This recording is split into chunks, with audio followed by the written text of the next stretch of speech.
Hello, my name is Lian Shen. I'm the director of St. Anthony Foster Laboratory. Okay. I'm very happy to start this award ceremony. And this is the first ceremony for the Tsai Fellowship Award. Okay. So let me spend a few minutes to talk to you about the history of this fellowship. This fellowship was established by Dr. Frank Tsai and Mrs. Julie Tsai. Okay? And they both got their degrees from University of Minnesota. Dr.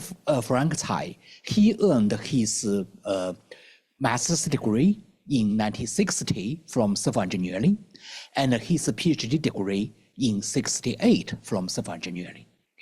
Actually, here I have in my hand a copy of his PhD thesis. And his PhD thesis was really a pleasure to read. So it is in the library down on the second floor. So feel free to take a look afterwards. So the title is The Turbulent Boundary Layer in the Flow of Dilute Solutions of Linear Micromolecules. So a topic is very interesting scientifically, and also very important in applications. And as a matter of fact, this research topic is an active research topic nowadays. And Dr. Tsai studied that in 68. And Mrs. Julia Tsai earned her degree also from Minnesota. That is a Master of Science degree in library science. And after their graduation, then I know Dr. Frank Tsai worked at Iowa State for some years, and then he moved to Washington, D.C. to work for the government. And I heard that he has made big impacts from the Washington, D.C. on the government side. And there are some laws actually became law that is because of his effort for that. And they have always been very supportive of St. Anthony Foster Laboratory. And for the students here, and you must know the Tsai Student Travel Award. That was established in 2000. And that is when the former staff or leadership talked to them about that, and because they really wanted to give something back to St. Anthony Foster Laboratory. So therefore, at that time, after the discussion, then the idea came up was first established as some travel award to support students to go to conferences, and I believe till now more than 60 students benefited from that travel award to go to various conferences. And then the idea since 2000 was at some point, when the fellowship becomes mature enough, then it will be turned into a fellowship. So today is the time. This is the year for it to become a fellowship. So therefore, after a nomination and selection processes, and then this year we have 2 winners for the Tsai Fellowship. So you are going to see their work very soon. But before that, as a tradition of a Sappho Award ceremony, we always invite a distinguished speaker to give a public lecture to about science and engineering and other topics. And today we found a perfect speaker for this. That is Dr. John Anfinson. And he is a historian. And so he knows a lot about history. So that of course is connected to library science. But meanwhile, he has been working on big engineering projects for that. So that is, I'm very glad to see that he is also connected to Dr. Frank Tsai's work for that. So with that, I will pass this to Sappho's Associate Director for Applied Engineering and Facility, Jeff Ma, for him to introduce Dr. John Anderson. Thank you, Leon. Afternoon, everybody, and thanks for coming. And I want to just introduce John, who's been a friend and colleague now for a number of years. We're really glad you're here to talk today. So John is an environmental historian that's really well known in the Twin Cities and around the country, knows more about the river than most people. And John did his Ph.D. here at the University of Minnesota. He had a 40-year career working with the federal government. He started his career at the U.S. Army Corps of Engineers, which the St. Paul district, which is just down the river a ways, and worked there for 20 years. And after leaving the Corps, where he served as their tribal coordinator, he worked on lots of different issues as the district historian. He moved to the National Park Service. And I don't know how many people know that there's a national park that flows right out our window, the Mississippi National River Recreation Area, 72-mile stretch of river that passes. And John worked there for 20 years and a long time as a superintendent of that. So really leading that park. He's even got the nice hat that goes with being an NPS person. John's written books. He's got books on the river. And I think one of the most admirable things with John is he continues in his retirement to be very active, working in the community, working for the river. And he's chairing a lot of important committees, founding chair of Friends of the Mississippi River, or at least a founding board member. And so I think for those of us kind of getting into our career a little farther, John really has been service not only in his profession, but beyond, giving back in his time. So we're really glad to have you here and to talk about our work. So we're just, John and I and a team here at SAFWA are working on a couple projects. One of them is the cutoff wall project, which John will talk about. Another is going to be this big model study that's going to happen down on the model floor here at SAFWA that has to do with the gorge, the river gorge. And so I'll stop there and just help me welcome John to the floor.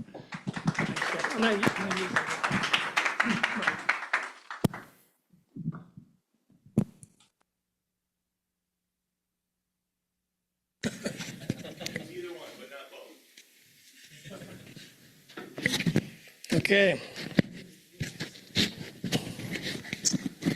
Well, before she left, this is working, right? You're all hearing it fine? So before she left, Bridget Mendel asked me if I'd give this keynote presentation. And she asked me in particular that I would try combine the worlds of Frank and Julie, civil engineering and library science, archives and libraries. And you just heard from the end that Frank received his Ph.D. here in 1968 in civil engineering, and Julie her MA in library science in 1964. So I'm really honored to be helping you mark this really important new stage of the Tsai Fellowship and to our new award winners. So Bridget, so I'm going to try to do this. It's buzzing. That'll work. Do it again.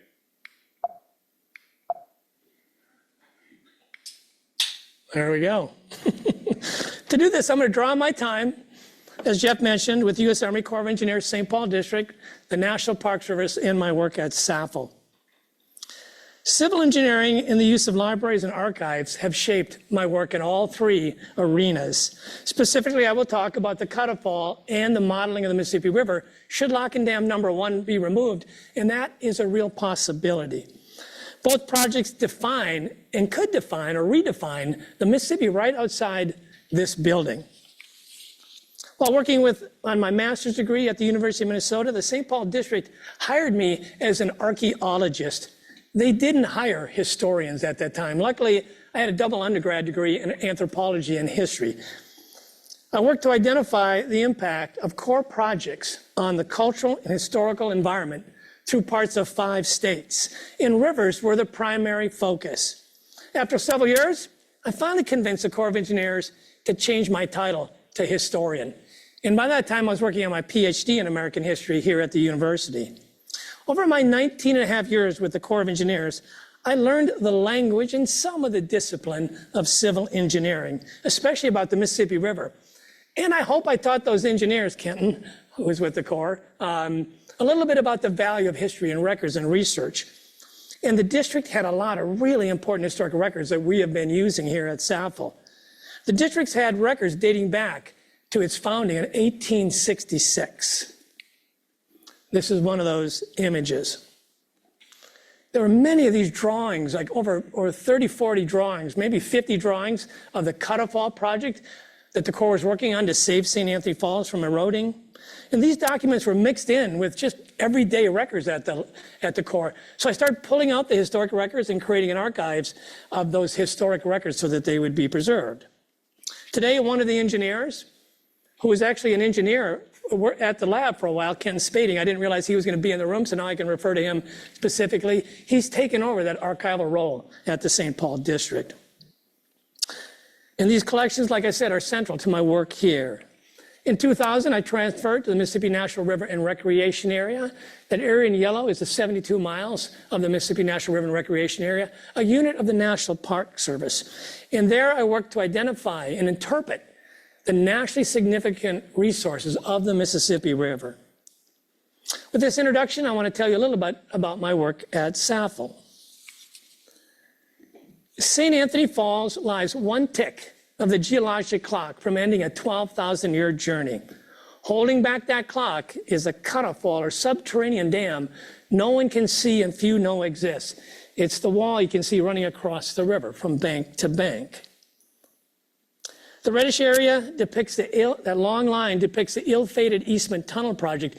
And all the kind of little reddish areas, those are all the scour events that occurred after the Eastman Tunnel failed. This is in your neighborhood, okay, that I'm going to be talking about. As shown in this image, the cut-off wall stands 39 feet tall and deep below the last of the limestone riverbed. For 150 years, that wall has withstood the relentless demands of nature to finish its task. While I had researched and written about the cut-off wall before, I had never studied it in the same way and with the same intensity that I've had to do so with the lab here. Before, it was just kind of a fascinating history story, but it became a story about one of the most important pieces of infrastructure in the entire Twin Cities. If the wall or the geology around it failed and we couldn't get control, the falls would begin cutting down its bed to level out that nearly 50-foot difference from above the falls to below it. The river would cut down everything resting on the limestone. The current would eat away that sandstone underneath the limestone. The Horseshoe Dam, if the Horseshoe Dam failed, the reservoir above would drain. Minneapolis draws its water from that reservoir and only has a 3-day reserve. It supplies all the water to the city of Minneapolis and 7 suburbs and to the international airport. As the river cut down its bed, it would create a long rapids for miles upstream. In a 2021 report, the U.S. Army Corps of Engineers stated, the 19th century architects of the falls recognized that the loss of the falls would be catastrophic and added, the same conclusion applies today. Consequently, the Corps declared, it seems self-evident that the falls cannot be allowed to unravel. But no one accepts ownership of that cut-off wall, which means no one has inspected or maintained it in 150 years. That's part of what Saffel is trying to do right now.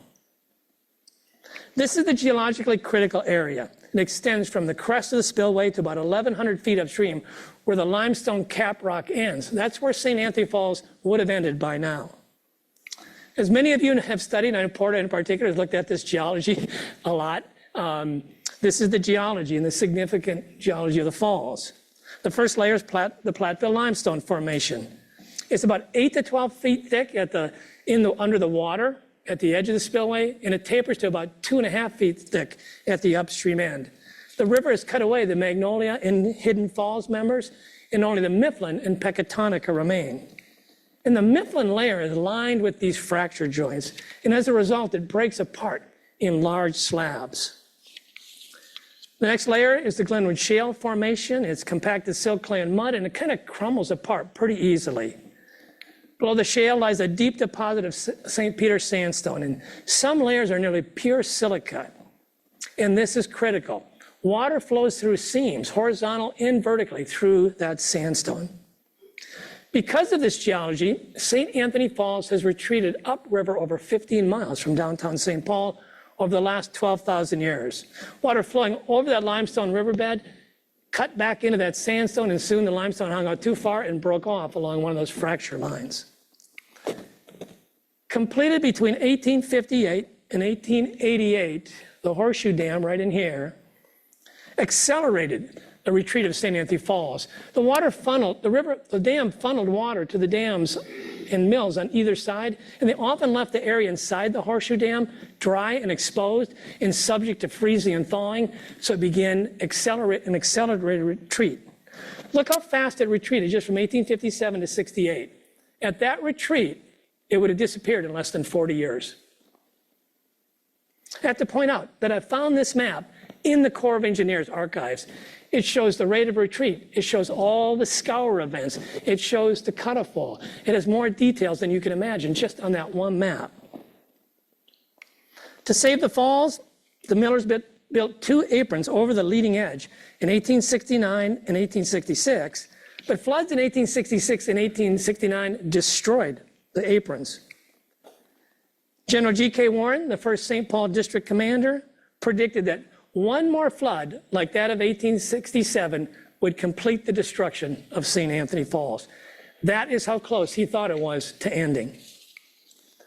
A year later, William Easton and his partners got this idea that they were going to tunnel under Hennepin Island, under the limestone riverbed, up to Nicollet Island, where they would build a manufacturing center to rival the east and west banks. By October 1869, they had reached Nicollet Island. On the morning of October 4th, workers arrived to find water rushing through the tunnel. About nightfall, a 100-foot section of Hennepin Island at the downstream end collapsed. At the upper end, the rushing water carved that 6-foot by 6-foot tunnel into a cavity 10 to 90 feet wide and 16.5 feet deep. The next morning, another 100-foot section of Hennepin Island gave way. Imagine being here at this time. So another 100-foot section of Hennepin Island gave way. And off the southwest side of Nicollet Island, the riverbed collapsed into the cavern below in a series of 4 events. To gain control of the growing disaster, the Millers built a cofferdam around the cavity in the limestone. By October 19th, the cofferdam had reduced the flow enough for the Millers to inspect the tunnel. They found large cavities underneath the limestone and planned to begin repairs soon.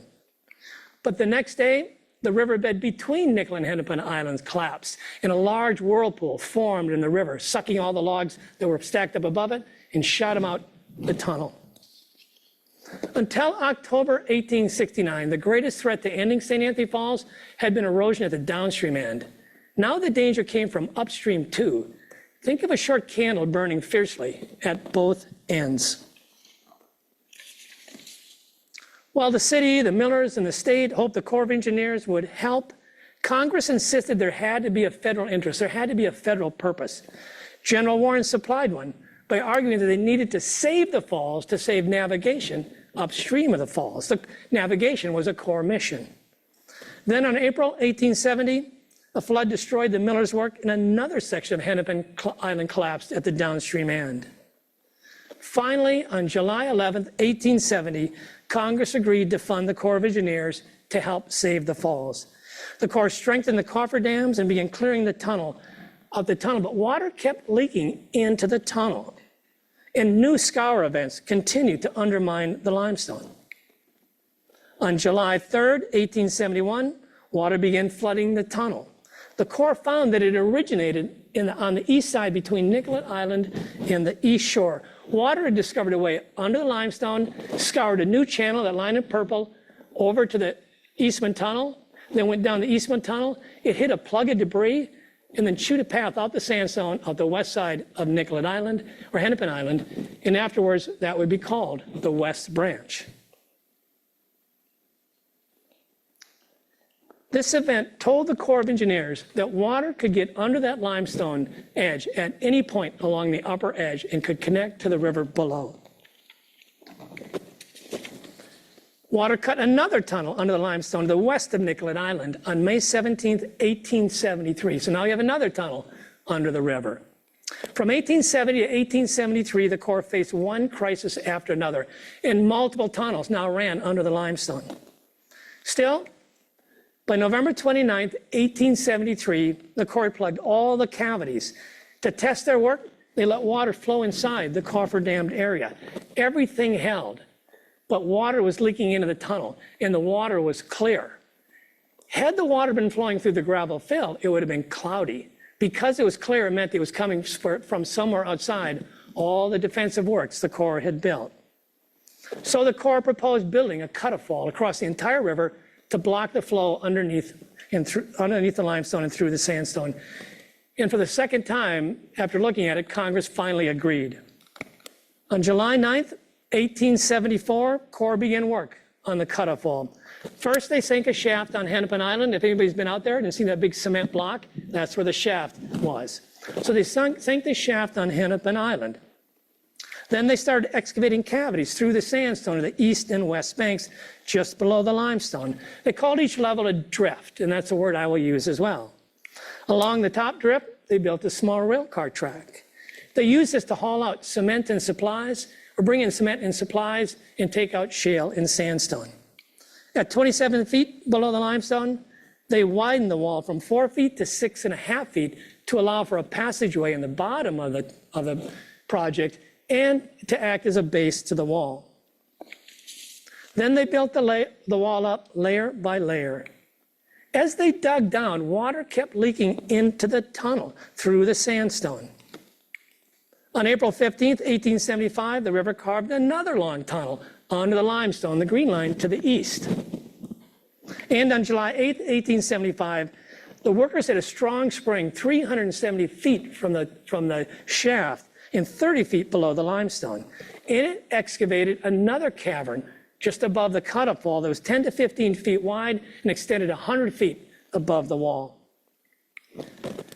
Despite the dangers and the setbacks, the engineers placed the last load of cement in the cut-off wall on November 24th, 1876. These are cross-sections of the cut-off wall under the river and under Hennepin Island.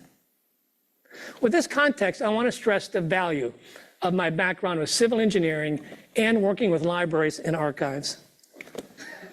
Knowing the Corps built the cut-off wall is essential. How they built it is essential to understanding how vulnerable it might be to a failure. And prior to my research on this project, I knew very little about how they actually built it. So I went to the Corps of Engineers annual reports, but these were annual reports, and they just didn't have the detail I needed to study this wall. I needed more detailed accounts. So I began exploring where such records would be. The Corps archivist, Kent Spading, pointed me to the National Archives in Kansas City, where the Corps had sent many of its records. After exchanging emails with the archivist, I traveled to Kansas City a year ago in April. I had 3 days to learn what they might have about the cut-off wall. I didn't find anything in the first few boxes that I looked at, and I wondered what I might do with my 3 days in Kansas City. Then the archivist brought me a box that had so much information that I couldn't possibly take notes on it, no matter how fast I typed on my computer. All I could do was take scans of those pages with my computer or with my phone, and I took over 300 scans that I could bring back. Don't try to read this text. What I did is I would put the scan into a PowerPoint slide, and then I could take notes along the other side of the PowerPoint slide, and that was the way I produced the record. Again, how the Corps built the cut-off wall is essential to understanding its durability and integrity, and the Corps provided detailed construction specifications. In a letter to the Chief of Engineers dated July 22nd, 1874, Major Francis Farquhar, who was in charge of the project, explained his choice of cement. I have made many experiments with the various cements, he wrote, to find out their qualities to resist percolation under pressure and shrinkage and expansion. He then narrowed his choices to Portland, Alton, Syracuse, Black Star, and Black Diamond. And he informed the chief, I would like to use these exclusively for the proposed work for the following reasons. First, they set without shrinkage or expansion, as such would prevent an intimate union with the soft sand rock. Second, they set quickly. And third, they can be brought from St. Louis in locked cars more quickly than from the east, as the rate of work has to keep, or the delivery has to keep pace with the rate of work.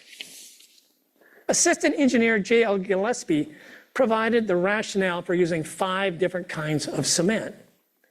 During the earlier portion of the work, wherever a quick-setting cement was desired, he explained, the Black Diamond and Black Star of Louisville cement were used. Buffalo and Akron cements were used for the intermediate portions of the work, and the Utica cement for the latter portion. These cements taking their set in the order named. So they had to use slower setter cements the further they got away from the shaft. They tested the cement's hardness by measuring how deeply a 1/12-inch steel point propelled by a 1-pound weight dropped from 1 foot would penetrate the cement.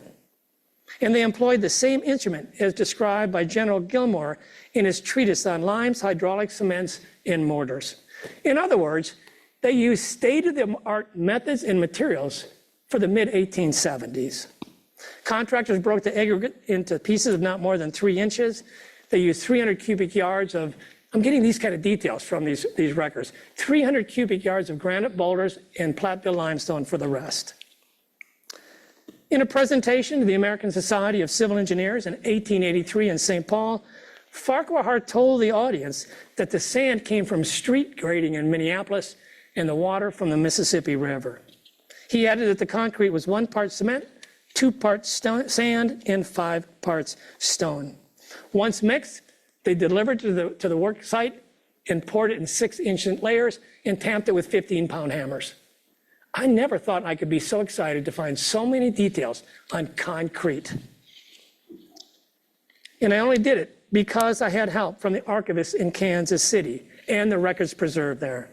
And it was my work with the Corps of Engineers that allowed me to recognize the treasure that I had found.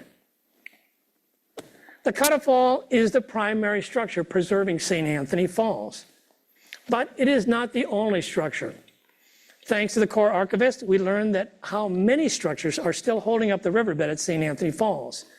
He brought us a hard drive with many documents from the district on it. And one of those documents was from December 10th, 1873. You can't read anything on there, I know it, because it was that faint. After examining it more closely, I was stunned to see that it showed 22 structures supporting the limestone riverbed between Nicollet and Hennepin Islands. These structures are 16.5 feet high. Without them, the entire riverbed between Hennepin Island here and Nicollet Island would probably collapse. Records from the Kansas City National Archives provided details showing that there are even more structures than shown on this map. There are probably 35 to 40 structures holding up the riverbed between the 2 islands. This is the 1873 map on the current landscape. So when you leave the building, I want you to look upstream and think about, wow, there's a lot of structures holding up the riverbed between the 2 islands that I look at every day. Now I want to tell you a little bit about the other civil engineering and library science project that I am working on with SAFL. On July 1st of last year, SAFL received $427,000 from the Minnesota Environment and Natural Resources Trust Fund to model what the Mississippi River above Lock and Dam 1 would look like if Lock and Dam number 1 was removed. This presentation is part of actually a 45-minute presentation I'm giving just a little bit later today in St. Paul. For the first time since the Twin Cities founding, we get to choose what kind of Mississippi River we want in the Twin Cities. We have a chance to establish a new relationship with this river, or we can leave things the way they are, but we have to choose. In a 2014 act, Congress permanently closed the upper St. Anthony Falls Lock to navigation. This ended commercial barge traffic at the next 2 locks and dams downstream, the lower St. Anthony Falls Lock and Dam number 1. Any towboat and barges that went through those 2 locks and dams had to go through the upper lock to get to a barge terminal. Since they can no longer do that, the Corps of Engineers wants to leave all 3 sites. And in 2016, they initiated the studies to do so. The upper St. Anthony Falls Lock and Dam will stay. Xcel Energy owns the dam. And as I told you, you lose that dam, it drains the river above, destroys St. Anthony Falls, and takes out Minneapolis' water supply. The Corps owns the lock, and it is also part of the damming surface, so for now, it has to stay. But we have a choice about whether the other two locks and dams remain or come out. The Lower Santee Falls Lock and Dam and Lock and Dam number 1 lie in an 8.5-mile reach or stretch of the Mississippi River we call the Gorge. These locks and dams are the concrete and steel embodiment of past visions for the Mississippi River. What does a 21st century vision for this river look like? In 2018, American Rivers declared the Mississippi River through the Gorge one of America's 10 most endangered rivers for the opportunity lost in not removing those locks and dams. Others, like the University of Minnesota and Minneapolis rowers, fear losing their lake-like reservoirs. Brookfield, a Canadian energy company, operates hydroelectric plants at both sites and depends on those reservoirs. While Friends of the Mississippi River and the National Parks Conservation Association lean toward dam removal, they want answers to many questions before taking a position. And answering those two questions is becoming more real and more urgent. After moving slowly on their disposition or disposal study since 2016, the Corps of Engineers received full funding. They expect to release a draft next spring, but they plan to complete that draft by the end of this year. A frequent concern about removing the lock and dam, especially Lock and Dam 1, is the 3 million cubic yards of sediment that is stacked up above Lock and Dam 1. It's probably like 4 million right now. And people want to know, where will it go if we take out that dam? What's in it? What pollutants are in it? And people want to know what the river would look like without, and how it would function without the lock and dam. How fast would it run? How deep would it be? How many islands would there be, and where would they be? What about rapids? And what will happen to the infrastructure like bridge piers, retaining walls, storm sewer outlets, and others? The first thing that the SAFL team needed was a realistic model of what the river looked like in its natural state. What was a basic river like before it was dammed? And SAFL is working with U Spatial Research Computing. They're going to digitally model the Mississippi River while the lab builds a physical model.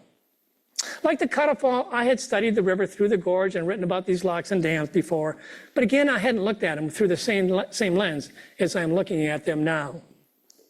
I knew what records the Corps might have, and I knew I could rely on Kenton and the archivist to get those records. But I needed something more. I needed something more detailed.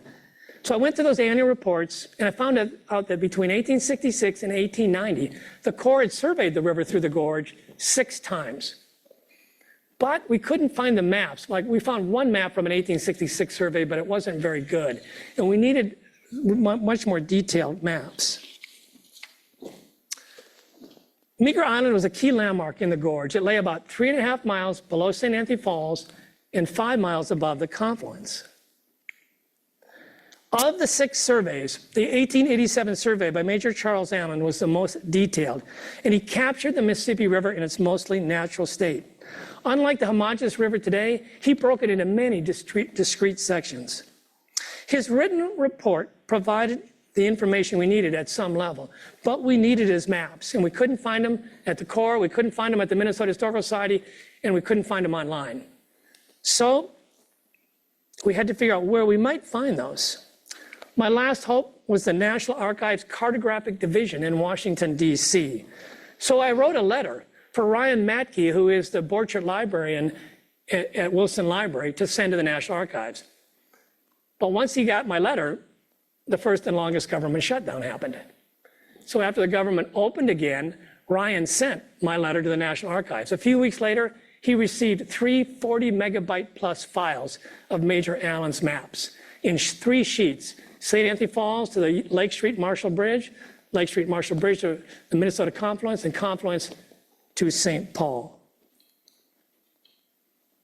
So right now, U Spatial is digitizing this map. They're georeferencing it. And I want to give you an idea.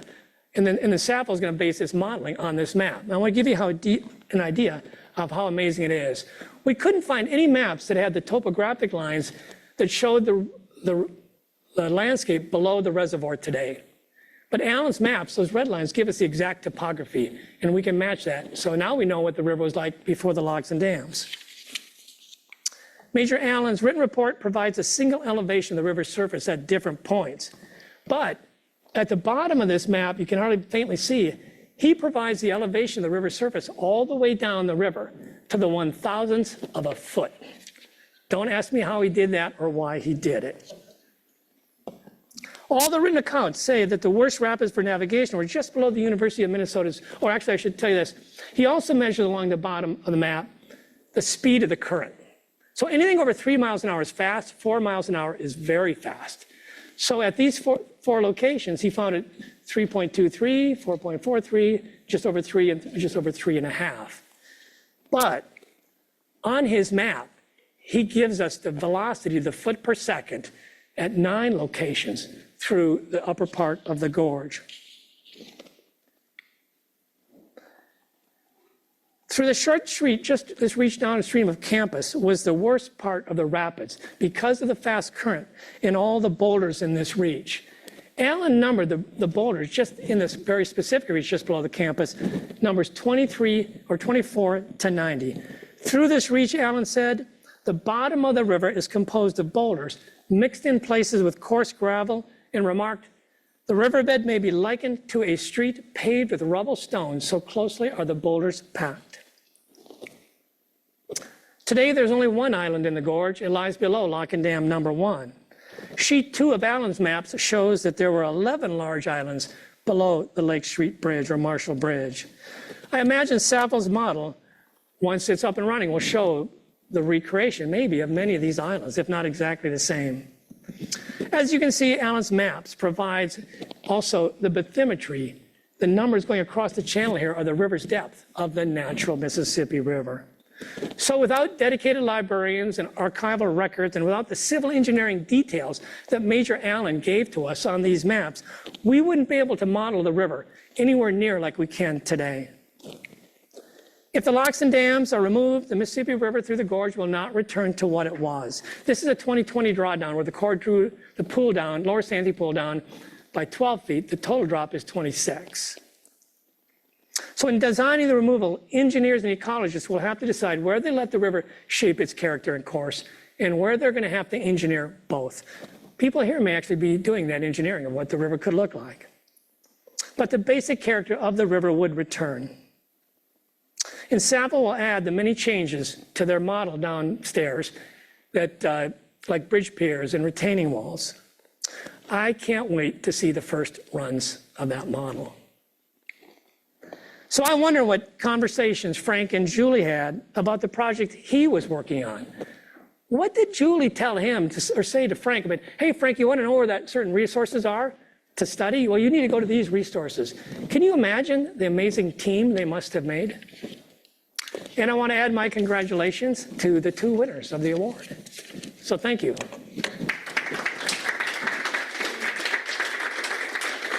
Great, thank you, John.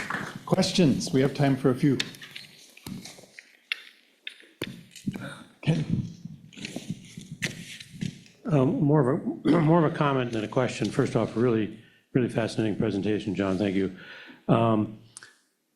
The archival maps and materials that John found down in St. Louis, and also the things that were found out in Washington, D.C., those last 3 or 4 maps that he showed there. Someone in my office back in the 1950s and 60s had to make a decision that we're going to keep that stuff. We're not going to throw it away, right? And we're going to send it to the National Archives.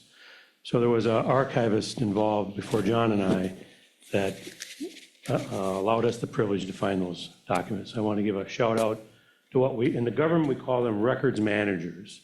So federal agencies have what are called records managers to keep track of the government records, okay? Just a shout out to them. And I'll just say that working on the Cuttafall project, from 1866 to 1886, when the Corps worked on the project, we have phenomenal records. From 1886 to the present, where there's no government records, it's really hard to find good records. Other questions?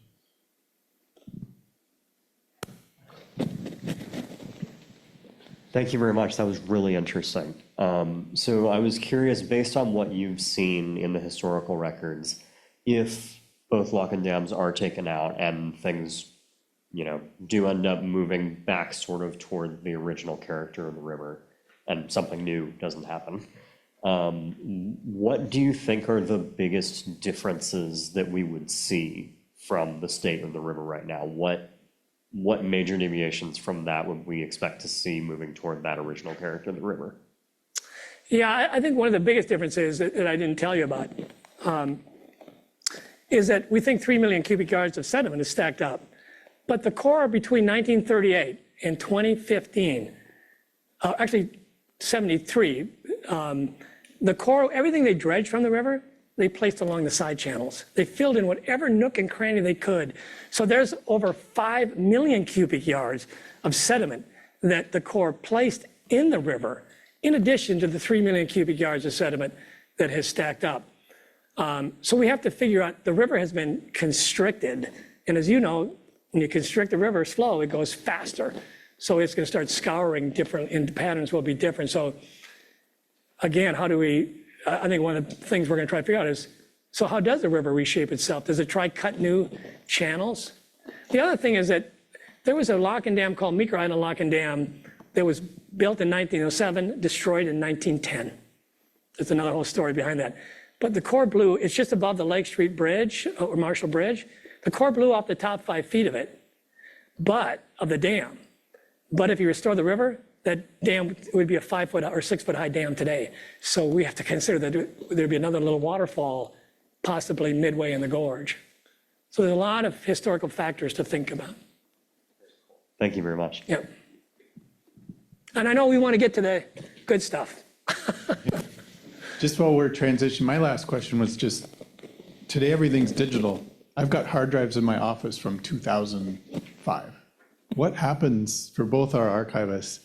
Are you worried at all about digital records being archived? I mean, it's nice to have a piece of paper we can someday discover, but if it's on a hard drive, what's the hope of any of this, a digital map being around in 150 years? Hard drive, I have no idea where my almost 20 years of records and emails from the Corps of Engineers are. They're in some mountain, maybe somewhere out west. My 20 plus years with the National Park Service, all my correspondence, all my records that were on my computer, I don't know where those are right now. So I think this is, for the archivists in library science, I mean, I'd love to have Julie here and say, Julie, how is it library science, the discipline of library science changing, given the question you've just asked me? It's changing dramatically, right? I'm not a library scientist.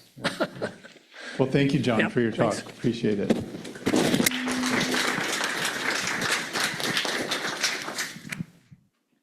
Thank you, John. Okay, yeah, it's really fantastic. Okay. And I'm sure, okay, Dr. Frank Tsai and Mrs. Julie Tsai will enjoy watching it. By the way, okay, this is recorded. I don't mean to give a student award winners pressure, but it is recorded. And after that, we are going to send the recording to Frank and Julie. And I'm sure they would love to see both civil engineering and archive for that.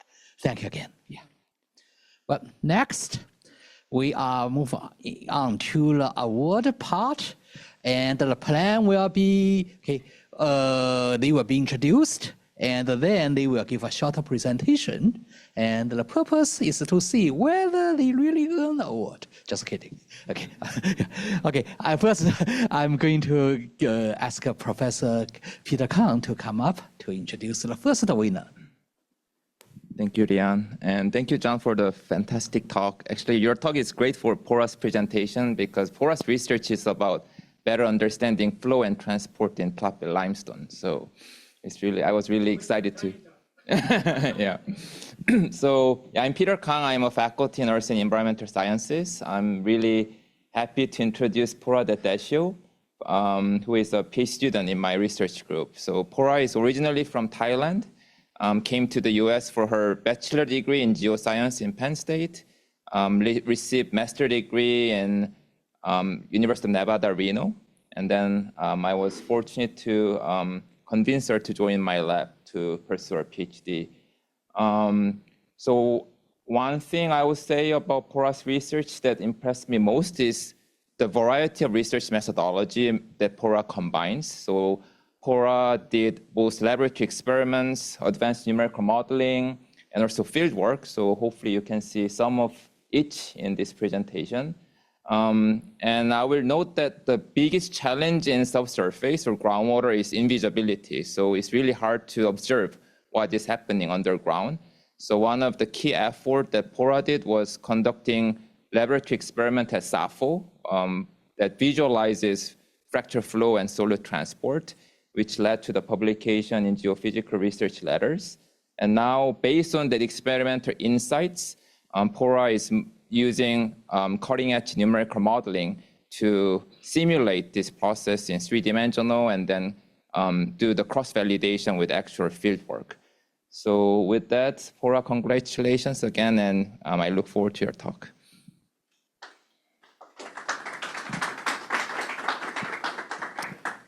So, hi, my name is Porra. I'm a fourth-year PhD student in Earth and Environmental Science, invited by Dr. Peter Kang. So today I wanted to first thank you, Peter, for always supporting me through my PhD journey. And also I would like to thank the SAFO Award Committee for giving me an opportunity to be here and share my research.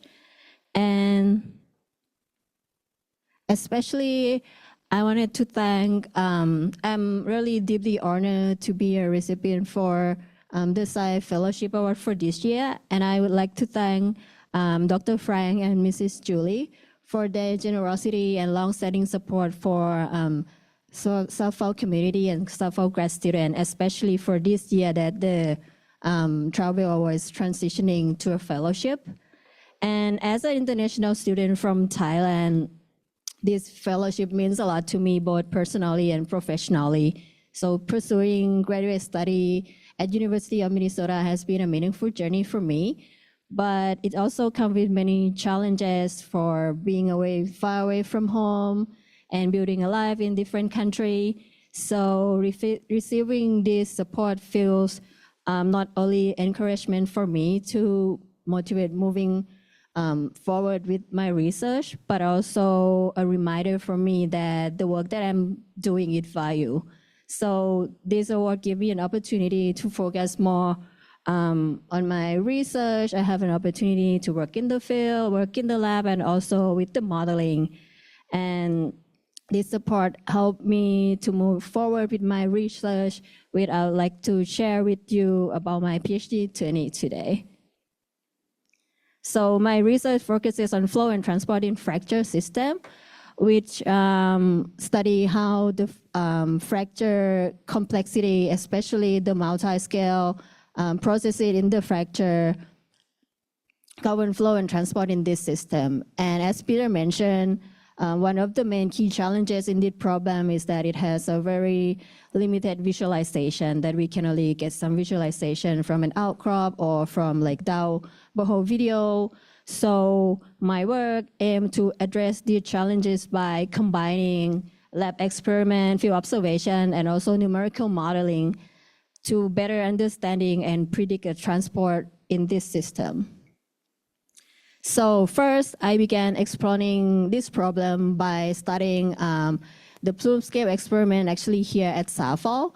And you can see from this video here, I have like a dye injection at the plume scale where we zoom in at the fracture intersection. We can see this persistent dye trapping at the fracture intersection. And this observation motivates me to get more into a millifluidic experiment where I can focus more on the process that govern this trapping. So this work show that even at the single fracture intersection scale, a small scale processes can also influence a breakthrough curve at the last scale. So the understanding at this scale also motivate me more to explore this work into a fracture network scale. So next, my second project expand that understanding into a fracture network model using DFN-Works modeling. So from this modeling combining with breakthrough curve and mass positioning analysis, and especially I'm looking at the fracture network architecture and connectivity, I aim to identify how the transport behavior from a different characteristic of the fracture network can be organized into a different transport regime, and where each of the regime has their specific characteristic that we can get from the analysis. While this work can help me understand how the transport can be organized into different transport regime, the next question is, how do we apply this to a real fracture aquifer? And that led me to my third project, where I moved from modeling a fracture network to a real fracture limestone aquifer. So this is our study site where we do a dye tracing experiment. So for this project, I combined dye tracing experiment with the breakthrough curve from multiple years that we can get this persistent breakthrough telling, and then combine this with DFN modeling and to test a different parameter that can govern this transport behavior behind this long telling. So in this work, the idea is to build a modeling framework informed by the site observation and test different characteristics of the fracture aquifer. And then the final step is to build a data-driven, run like a ensemble model and build a data-driven framework using this DFN modeling to identify the transport regime similar to what I did, but based on the field experiment and field observation. So the goal is to not replace this modeling, but to combine them together with the AI and to help better interpret the complexity of the subsurface. So by connecting this process understanding from across the scale, I hope that from individual fracture to network scale to field scale, this will help build a stronger foundation for interpreting and predicting a transport behavior in this complex subsurface environment. And broadly, I hope that my research can help better understanding the fracture aquifer and develop a more reliable tools and study the subsurface in terms of like flow and transport in more detail. And this is a very crucial for many applications in engineering and also environmental problem. Thank you.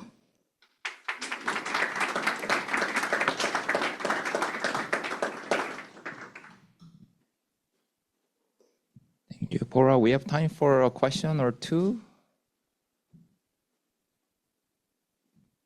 Yes.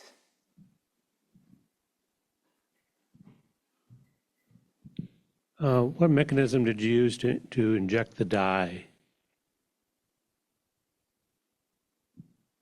There was a dye study, right, is what I saw there. So the question is about what method we use? What mechanism or method? So we have at the site, we have the monitoring wells. So many wells that drill at the site. So we directly pour the dye into the well, into our targeted location, and then we has like voltage and push the dye into the system. And then we have the collecting point that we can collect the water sample and then use that for a concentration analysis, which eventually we can use that to plot the breakthrough curve of concentration versus time that give us the breakthrough curve that I show you. Yeah.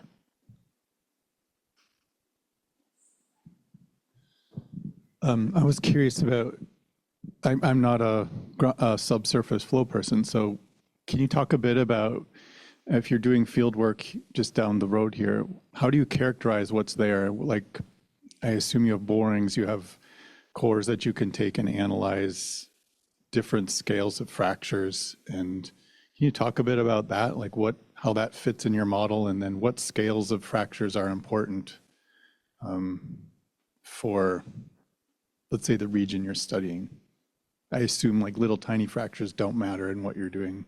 There's some scale where those fractures don't matter. Is that right? I would say it also depends on what we are looking at. So if we are looking at for our work, which is like doing a dye tracing experiment, we are looking at more of a comprehensive process that's happening at the field scale. So for that, the small scale at the small fracture is also still matter because that can lead to like potential of the telling. So we're still looking at what is leading to like the persistent telling that we have been seeing for multiple years. That could be from various factors, but some of them could be coming from just like fracture roughness or fracture intersection. So those also matter. So how I combine what I see in the field to the modeling, we have, for my modeling, I am doing the fracture network generation based on the fracture information that we have. So we have the fracture tracing from the outcrop. We also have some information from the ceiling at the underground library. So we use the fracture orientation, fracture size, fracture spacing, and all those information to put into the model. And we also have some other tests that we did in the field, like injection tests and all those information that give out more information regarding, for example, the fracture aperture of some of the main fracture in the system. So I can combine all of that information to better constrain my model.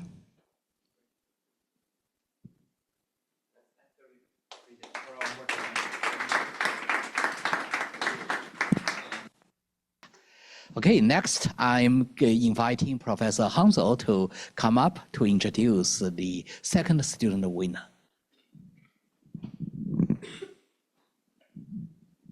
Thank you.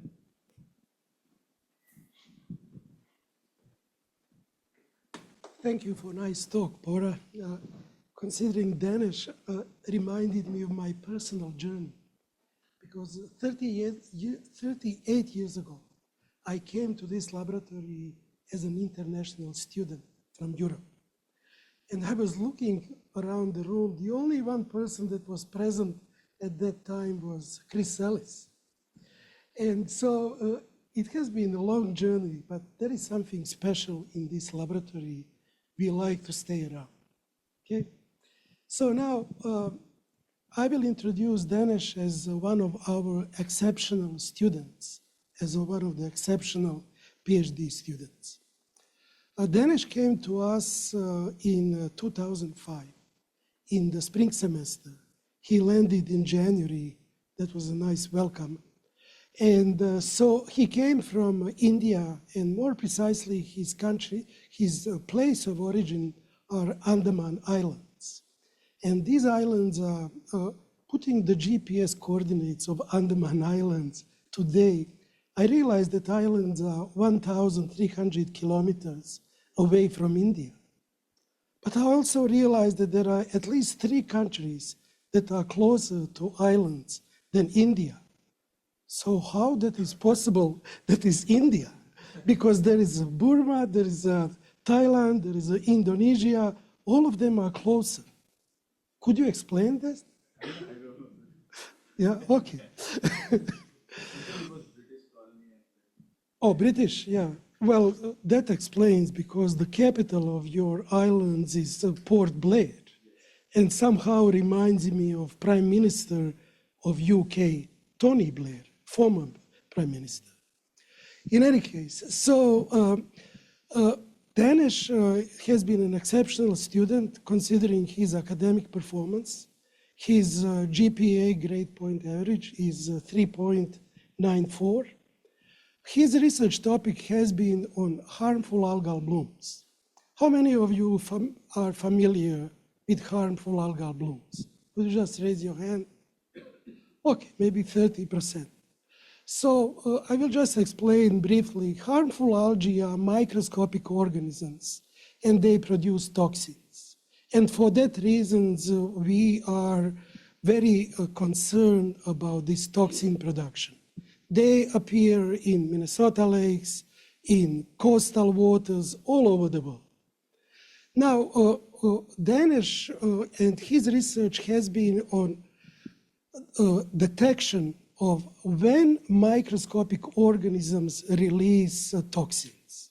So it's not easy to say because microscopic organisms are about 5 to 10 micrometers in size. You cannot see them. Similar like you cannot see groundwater. But what he has done, and what's really fascinating to me, is under microscopic mesocosm and satellite measurements, he realized that when these organisms, when they release toxins, they give signals to us. And the signals are through the metabolic signatures. So Denesh discovered under microscopic conditions in the ecolab, when these organisms, when they start releasing toxins, they have a very specific spectral signature of their metabolism that was at microscopic scales.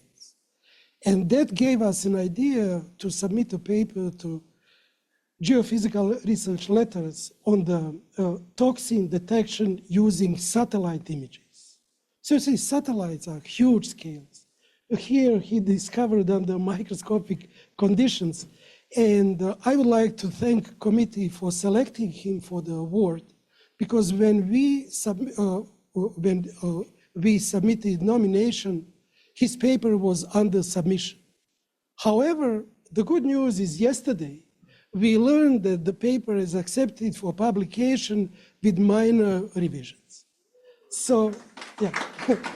I was really, and I realized that you also have publications in GRL. So there is, I can see that it was not easy to decide, okay? Now, Denesh, on a personal note, I would like to thank you, you and Lucas, both of you, both of them are excellent students, working very hard in our group. And you got your master's degree at the National Institute of Technology, located in the footprint of Himalayas. So, you know, you have islands, Himalayas, and you end up here. So I would like to thank you for coming to Minnesota and working with us very hard on this interesting topic. Thank you.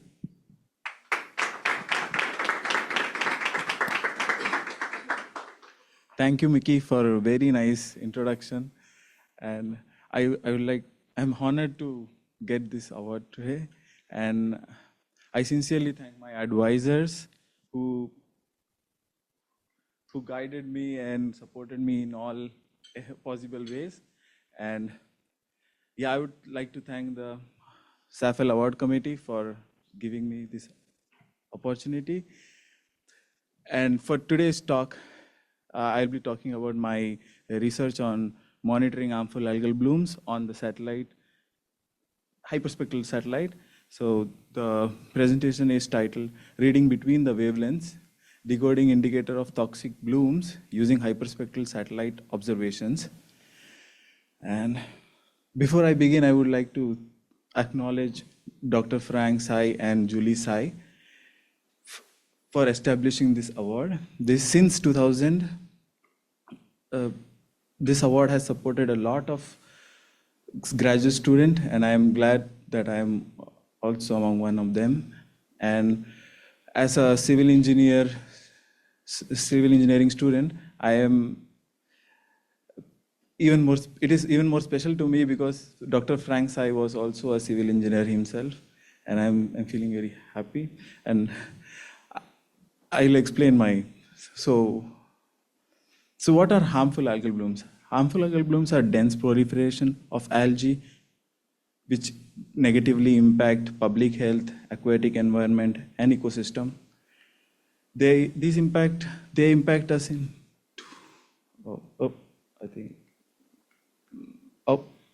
spoiler.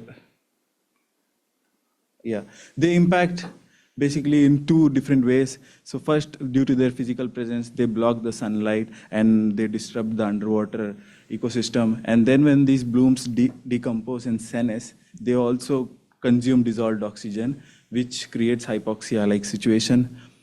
And second, they also produce toxin. So these toxins are very harmful for aquatic life as well as humans.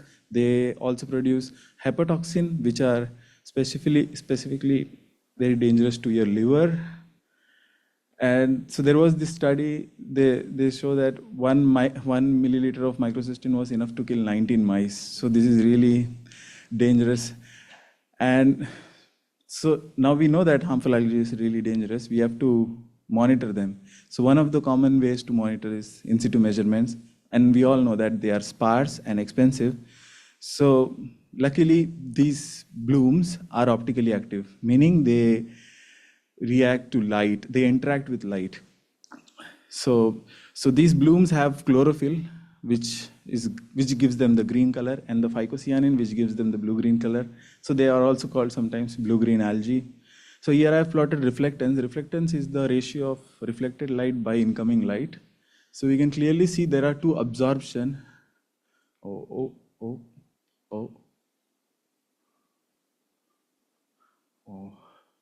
One here and one here. I mean, two absorption, one phycocyanin and chlorophyll absorption.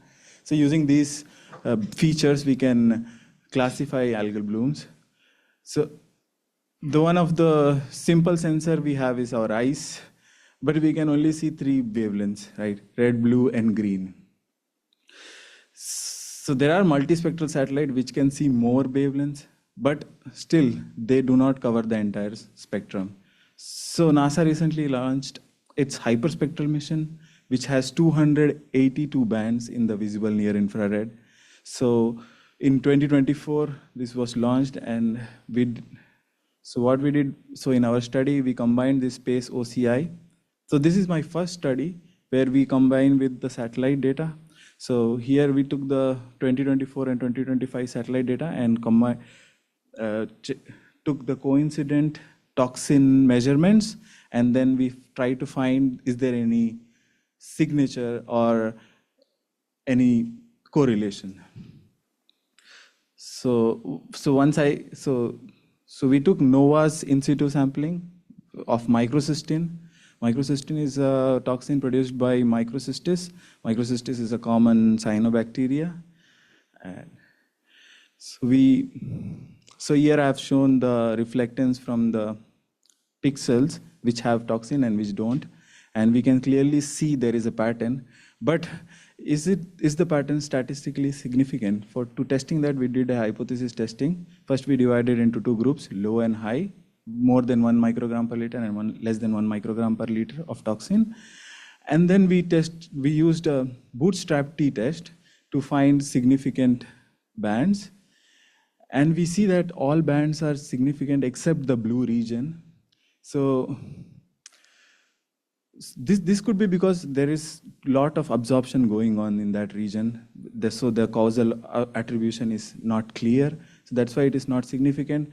And using these all bands, now that we have all these bands, we also have to take the use of their shape. To use their shape, we calculated band metrics. So first you continuum remove the spectra and calculate the band center depth area.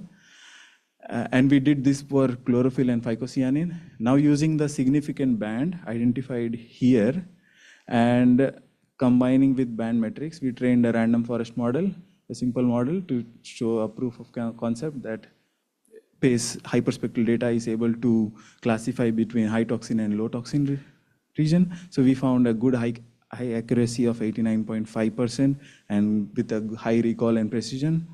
And also the feature importance tells us that band center, band depth, band area are really important. And also it makes sense because the band area is the shape of the curve. Then what we did, we plotted a 2D spatial figure.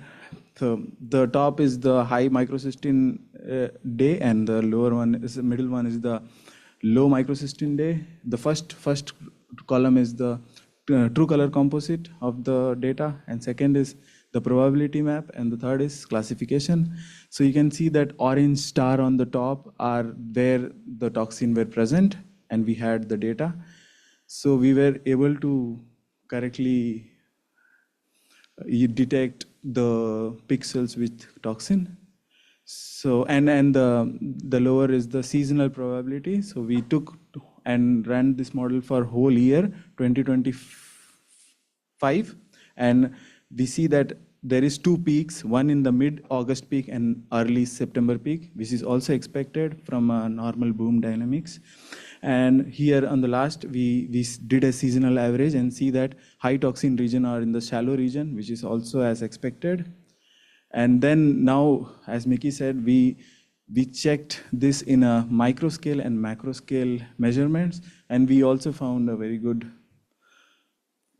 correlation. Now, I'll keep that for some other time. I think I'll close it. Yeah. Thank you so much. And so,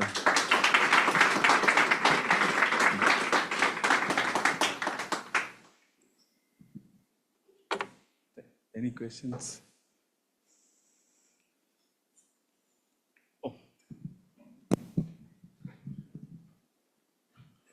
It's great work. This technique is reflected radiation, right? But the incoming radiation must vary somewhat. How do they take that into consideration? So both thing is calculated with the incident irradiance, which is the light coming from the, coming on that region.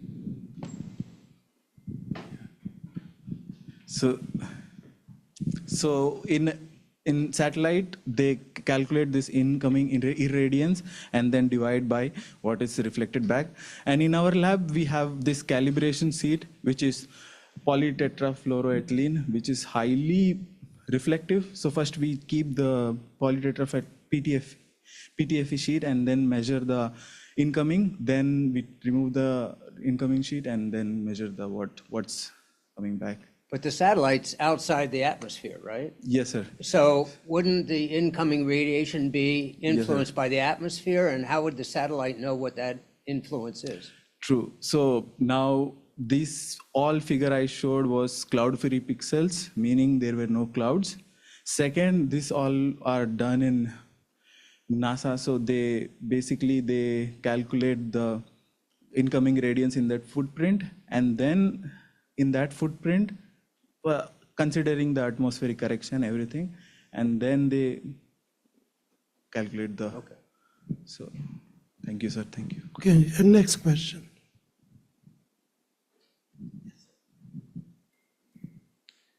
I'm thinking of an example of a coastal community where there's algal blooms quite often, and sometimes it's quite devastating for tourism and other things in coastal regions, not to mention the environment.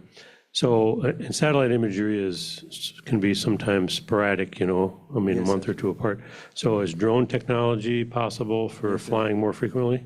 Yes, sir. So that's our third project which we are working on. So now these sensors are in satellite. Second, the work which I did was in lab with small scale. Now third, we are trying to scale it to a medium scale where we can use drone, multispectral or hyperspectral, and then we can we can just say where these toxic blooms are, and then it could also help managing those blooms. Okay. Thank you.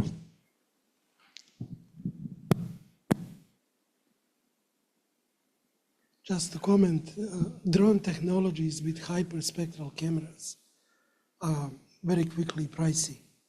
So yesterday we received a couple of days ago a quote for a drone with a hyperspectral camera that can spray certain clays, the coagulants actually, that can remove this algae.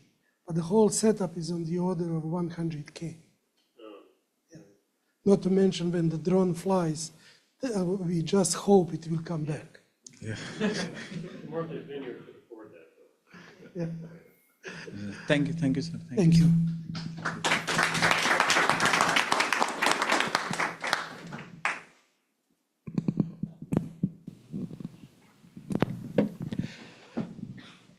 Wonderful. Okay. Congratulations to our two student winners.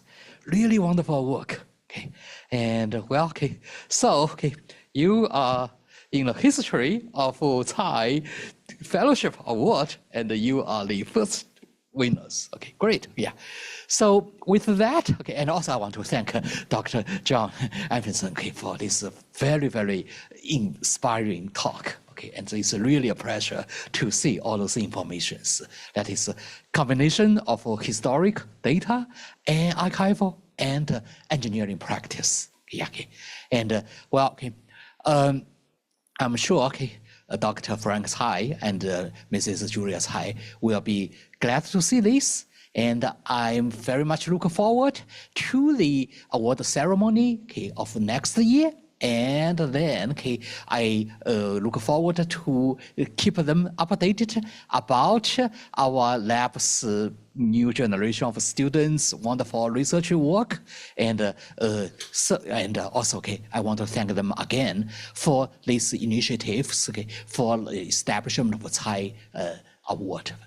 And this way, we can see, well, their legacies, their impacts continues in the lab to benefit students from generations to generations. With that, I announce the conclusion of this award ceremony. Thank you.